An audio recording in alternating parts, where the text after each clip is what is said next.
Hello, Franklin families. I'm Miss Farrar, the Library Media Specialist, and this week's Franklin Friday Read Aloud is Whoosh, Lonnie Johnson's super soaking stream of inventions. This story is written by Chris Barton and illustrated by Don Tate. Every day brought a challenge for young Lonnie Johnson, the challenge of finding space for his stuff. 6 Johnson kids were squeezed into their parents' small house in Mobile, Alabama. Lonnie would have loved a workshop of his own, but there just wasn't room. There was nowhere to keep his rocket kits.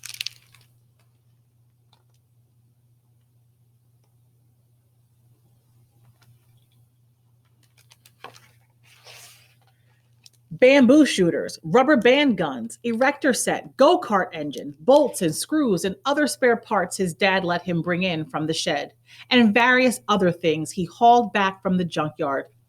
Lonnie loved building and creating. Ideas for inventions just kept on flowing.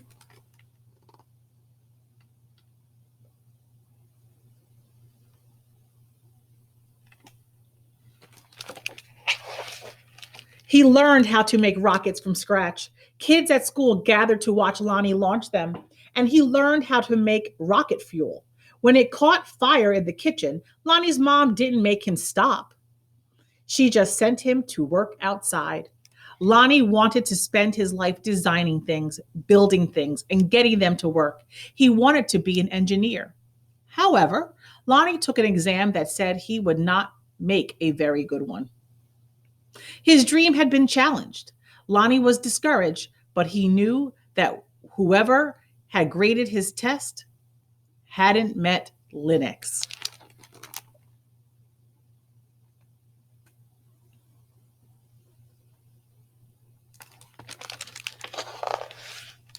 Inspired by a TV show, Lonnie had built his own robot. He made it out of scrap metal and named it Linux.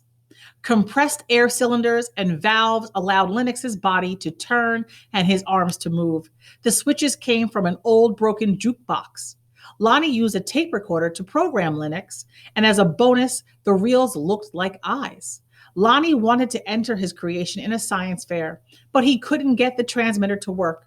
Without it, Lonnie couldn't send commands to Linux. So science fairs came and went. Lonnie missed one and then another until he got an idea. Now, Lonnie may or may not have asked before he borrowed his little sister's walkie-talkie.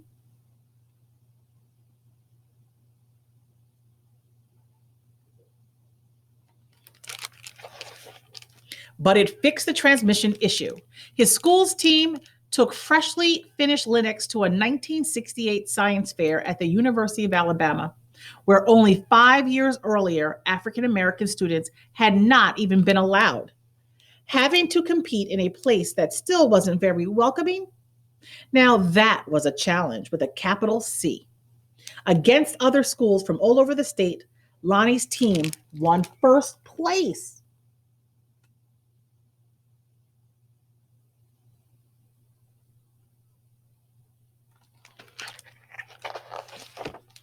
Soon, Lonnie left home to go to college at Tuskegee Institute, where he stood out as a self-confident, insightful, creative thinker. He stood out as a student who asked the right questions, precisely defined problems, and formulated solutions. And he stood out as the guy who built his own booming sound system out of cast-off electronics. It even had lights that flashed and synced with the beat. Lonnie sometimes studied right in the middle of his own parties. The extra studying paid off. He became an engineer after graduation, and that took him beyond Alabama, way beyond.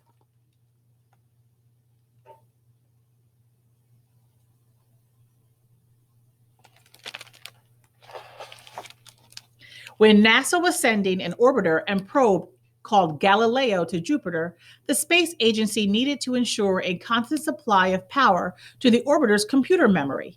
The engineer who had to figure out how to do it was Lonnie. His challenge was to come up with a lightweight backup system able to keep essential functions going in case the main power was lost. It wasn't easy, It wasn't obvious, but Lonnie found a solution. Some at NASA's Jet Propulsion Laboratory doubted his idea would work. Lonnie convinced them it would.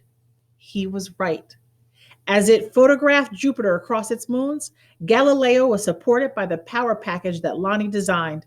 Much of what we know about Jupiter could have been at risk in a power failure, if not for Lonnie.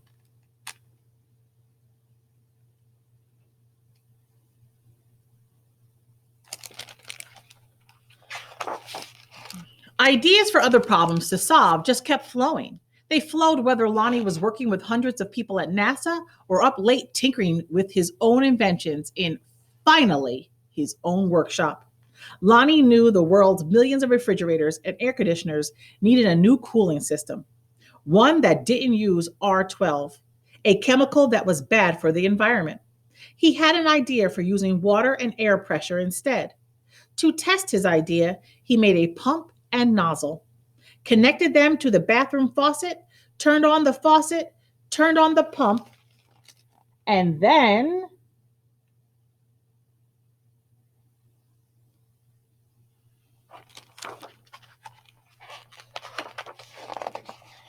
whoosh! The stream that blasted across the bathroom was so powerful it created a curtain swirling breeze. It also gave Lonnie an idea for yet another invention.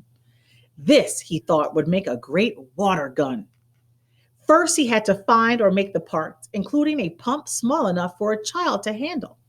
Then he had to glue the parts together into a prototype, an early version with room for improvement.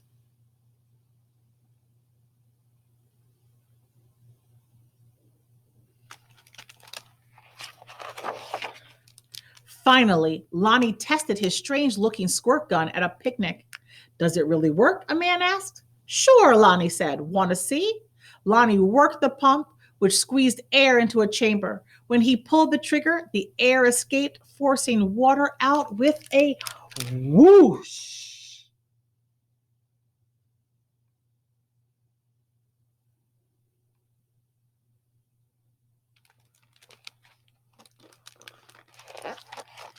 For a water battle to be a fair fight, there couldn't be just one of Lonnie's water guns. He needed help making more. So he went to toy company after toy company after toy company. The word no flowed again and again. But finally, one company said yes. It planned to make his water gun. Lonnie also had other projects: a water propelled toy airplane, two kinds of engines, and his cooling system. He found investors to provide the money for turning his ideas into products people could buy. He made a leap of faith, quit his day job, and devoted himself to full time inventing.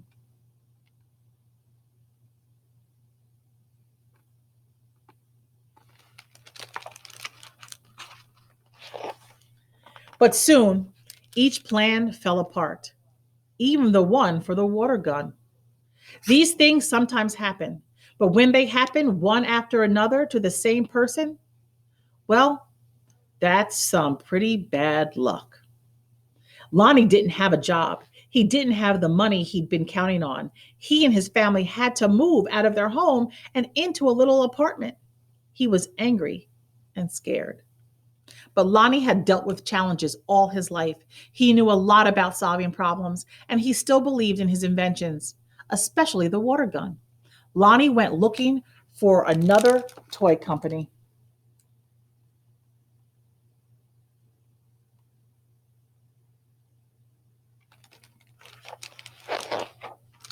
In 1989, he found a toy maker who was interested in seeing the water gun if Lonnie ever happened to be in Philadelphia.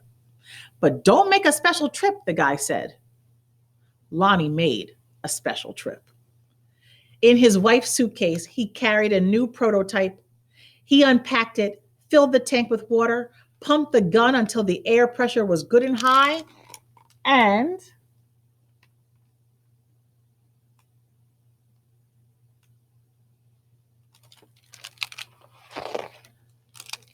whoosh.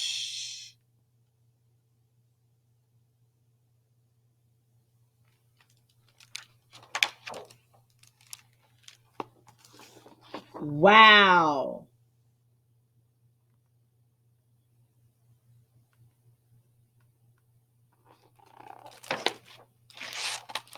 Kids everywhere agreed that, wow, Lonnie's water gun, called the Super Soaker, became a smash hit.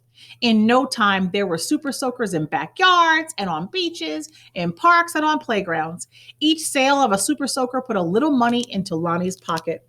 All those hours, all those years that Lonnie spent in his workshop had paid off big time.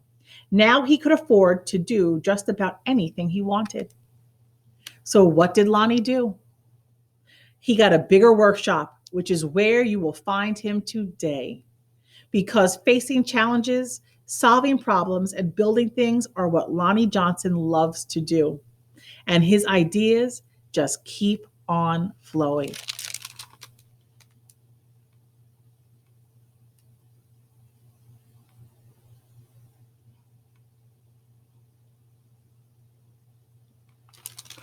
I hope you enjoyed Whoosh, Lonnie Johnson's super soaking stream of inventions, written by Chris Barton and illustrated by Don Tate.